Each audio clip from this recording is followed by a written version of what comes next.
Крамола. Многие из вас слышали о Великой Тартарии. Некоторые исследователи и даже ученые обнаружили ее на старинных картах, оцифрованных западными библиотеками и музеями, либо заснятых на исторических выставках в России и соседних странах. Тартария была империей, имела свою правящую династию, герб, флаг и другие атрибуты независимого государства со своими особенностями и своей историей. Рекомендуем посмотреть видео о Тартарии на нашем канале. Ссылка в правом верхнем углу экрана. Эта легендарная страна, основанная скифами по происхождению, стала костью в горле официальной версии истории. К сожалению, тема Тартарии всячески дискредитируется различными теориями, которые шокируют, при этом едва ли выдерживают критики. Одна из таких версий гласит, что политический центр страны находился на территории Южной Сибири, немного южнее современного города Анадырь, а гробницы тартарских императоров находятся или находились на Чукотке. Мы решили проверить эти две версии и были поражены результатами своих изысканий. Действительно, а что мешает нам с вами побыть на время исследователями Тартарии? Мы предлагаем вам увлекательные путешествия вглубь веков во времена, когда Москва была еще небольшой крепостью, а Самарканд – огромным мегаполисом. Где же был центр Тартарии? В XII-XIII веках европейские картографы слабо представляли себе, как на самом деле выглядят материки, границы государств, береговые линии. Плохо знали они о реальных расстояниях от одного региона до другого. В то время на базе христианских представлений о мире и библейских событиях карты изображались в виде буквы «Т», помещенной в круг. Вверху обычно помещали Азию, снизу слева Европа, а снизу справа Африку. В центр подобных карт часто помещали Иерусалим и Ноев ковчег. Рядом с современными на тот момент странами нет никакой Тартарии, а есть Скифия.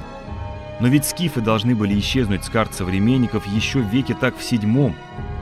На картах XV века появляется Тартария, точно на месте Скифии. Причем новое государство выступает в качестве империи. Европейцы упорно пишут о неком императоре Тартар, резиденция которого расположена в регионе Катай. При этом границы, размеры города, реки, водоемы Тартарии известны европейцам довольно приблизительно.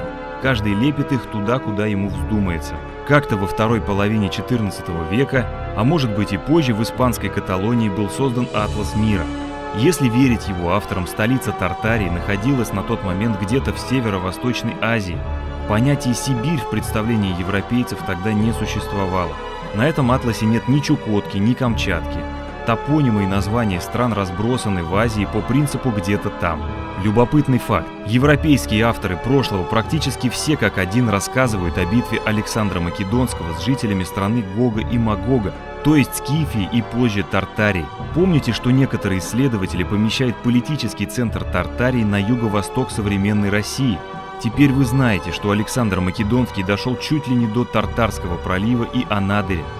Шок, сенсация. Но мы продолжаем. Представьте, сейчас 1452 год от Рождества Христова, Венеция. Подходим к карте, на которой корпит католический монах. Его зовут Фра Мауро. Заглянем через плечо, и что мы видим? Величественная столица Тартарии Хан-Балык или Камбалу с резиденцией великого хана расположена где-то на территории современной Сибири.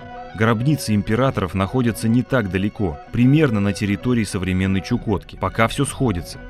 Движемся ближе к нашему времени. Да это же сам Христофор Колумб. Незадолго до своего известного открытия Америки легендарный путешественник представлял себе мир как-то так. Карта датируется концом 15 века. На ней тартарские регионы Катай и Тендук расположены намного южнее, чем считалось ранее. Королевство Гога и Магога где-то на северо-востоке. Сама Азия и Тартария написаны с приставкой «магна», то есть «великая». Обратим внимание, что очертания Азии вообще прорисованы очень приблизительно. Нет Индостана, Чукотки, Камчатки, Корейского полуострова. Африканский континент вообще скрючило. Северо-западная часть Евразии тоже приболела. На самом деле все логично. В то время европейцы не имели четкого представления о расположении тех или иных азиатских государств и регионов. 16 век. Куда отправимся? Давайте в гости к Николасу де Ленсу. Сейчас 1566 год. Уже открыты Северная и Южная Америки, но их очертания на картах еще далеки от идеала. То же самое касается Азии. Юг уже достаточно изучен, а вот вглубь континента, в центр и на север этой части света европейцы практически не гоняли. Таким образом, север Азии обрисован неуверенно, без подробных топонимов и береговых линий. Более того, по северу Евразии шагает надпись «Terra Incognita» – «Неизвестная земля». Это означает, что северная часть современной России не существовала в географическом понимании жителей Европы. Похожая ситуация обстоит и с другими картами этого периода. Вот, например, известный атлас Абрахама Артелиуса 1570 года, на которой Новая Земля – это вообще чуть ли не целый континент в Северном Ледовитом океане. Очертания севера Азии уже близки к реальным, но регионы, которые тот же Колумб помещал в Центральную Азию, здесь расположены в ее северной части. Налицо разрозненность географических данных об этих территориях. Надпись «Катай» как центр Тартарии вместе с соседними регионами кочует от центра Азии к ее северу. Так происходит на разных картах примерно одновременно. Поэтому использовать хотя бы одну из них в качестве образца для сравнения со спутниковыми снимками ни в коем случае нельзя. 17 век. Ближе к концу столетия на картах европейцев появляется Московская Тартария и Сибирь. В действительности это означает постепенное завоевание, как бы мы сейчас сказали, аннексия западной части Тартарии московскими царями из династии Романовых. Параллельно с образованием Московской Тартарии появляется и Великая, в которой уже нет тартарской столицы хан-Балыка и резиденции великого хана. На некоторых атласах еще можно встретить регион Катай, тот самый политический центр с соседними регионами и городами. И, кстати говоря, в русской культуре сохранилась память о том, что Катай или Китай – это основа, вокруг которой выстраивается крепость, царство, империя. Посмотрите сверху на московский Китай-город. Вокруг него отстраивался Кремль, Москва, а затем Московия, а еще позже Российская империя. А это 1626 год. Карта англичанина Джона Спида. Катай смещается южнее до такой степени, что практически граничит с Великой Китайской стеной. Похожая тенденция наблюдается и на других картах 17 века. То же самое видим на карте Манессона Маллета 1683 года и так далее. Ну все, хватит выдерживать интригу. Хотите увидеть недостающие территории? Перед вами французский атлас путешествий и открытий 1752 года. А вот и она, наконец-то. Чукотка и Камчатка, нарисованные как надо. Мы видим адекватные береговые линии и размеры. По этим землям идет надпись о том, что московиты открыли их 20 лет назад. 20! Вы не ослышались? А российская официальная версия истории отодвигает эту дату почти на 100 лет раньше. Учитывая, что со времен правления Петра I, то есть с конца 17 века, отношения России и Европы стали плотнее плотного, можно с уверенностью заявить, французы в 1752 году имели достоверные данные о географических открытиях так называемых московитов. И что же мы получаем? Ближайшие преемники Петра I активно осваивают территории Сибири, переименовывают города, селения, реки, озера, строят новые крепости, налаживают инфраструктуру. Ведь эти регионы давно не развивались по причине того, что Тартария на десятилетия увязла в экономическом, промышленном и политическом кризисе. Она потеряла правящую династию, столицу и распалась на царство или по-нашему республики. А их спустя некоторое время расхватали соседние империи. Западные картографы, к своему удивлению, узнают о существовании сотен миллионов неизученных гектаров севера и северо-запада Азии. Бывший политический центр Тартарии Катай на картах европейских и российских ученых сместился в Центральную Азию, а именно в Монголию и просторы современного Северного Китая. И это наиболее верное расположение столицы Тартарии хан-Балыка или Камбалу. Поэтому мы говорим Китай, а не Чина или Чайна. Потому что в нашем языке сохранилась память о том, что регион Катай, то есть центр Орды, находился где-то там, на юге Монголии. На картах 18 века Катай еще некоторое время присутствует между современной Монголией и Великой Китайской стеной. Такие города-соседи Хамбалыка, как Кампион, Гуза или Зуза, Камул, а также регион Тангут продолжают стоять на своих местах, то есть в Центральной Азии. Примерно с середины 18 века западные картографы привыкают к новому названию этих мест и подписывают их словом «Ордос» или «Ортус». И ведь не зря французские путешественники в китайской Тартарии даже в 19 веке находили руины и обломки дворцов, похожих на европейские и совершенно несвойственных китайской архитектуре. На севере и северо-западе современного Китая частенько находят мумии белых людей-скифов, а также пирамиды.